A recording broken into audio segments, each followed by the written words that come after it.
I think the most special thing for me is my relationship with my son. And I love telling people I work for my son now. I don't work for my son, he works for me. No, he doesn't anymore.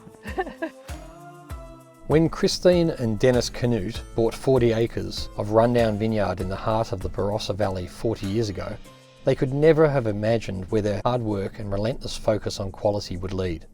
Today, Rusden Wines is a successful family-owned and operated vineyard and winery producing the highest quality handmade wines.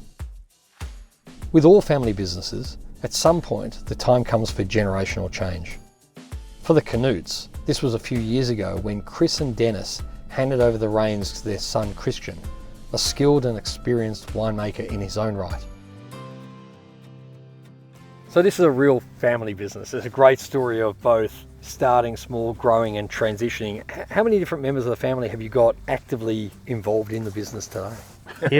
You and Mum are basically consultants these days. Yeah, exactly. That sounds good. So we'll say that Mum and Dad are still involved, without a doubt. My sister Hayley, who's a GM. My wife, Amy, runs a cellar door, does a lot of our labels, and myself. And two of your daughters have done a couple of vintages here. Nixon, my nephew's helping out. My lad's in his early teens, and everyone just pitches in and helps out. I'm pleased that you mentioned your mother, because Chris has been very important to us, because the relationship between the vineyard manager and the winemaker is essential for this to work. If you don't get the vineyard right, doesn't matter what you do, you can't make good wine.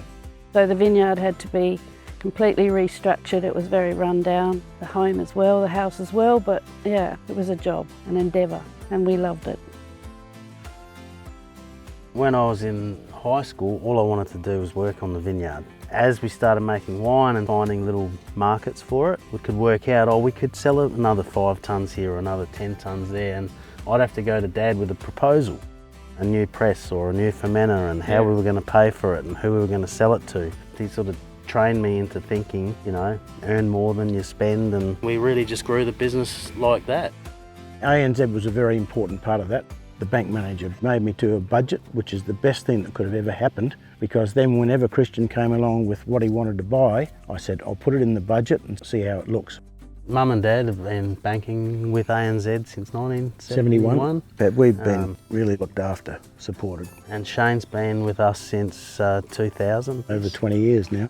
And every time we need something like car finance or buy a vineyard next door, he's on the phone and it happens, and he's competitive, and he's also involved in the community, and he's a good bloke to have around. You know, it's a first generation handing on effectively to you, Christian, running the business yourself. At what point did that handover work? It's been a long process, 10 years but ago. Christian showed that he could run the winery. He amazes me how he organises everything, where it's coming from, where it goes, what it goes into, what oak to use and all that sort of stuff. I think it was just a natural progression. We're very proud of the way the whole property has developed. We've now got a really viable business. We're very proud of our children and the way they've involved themselves in our life.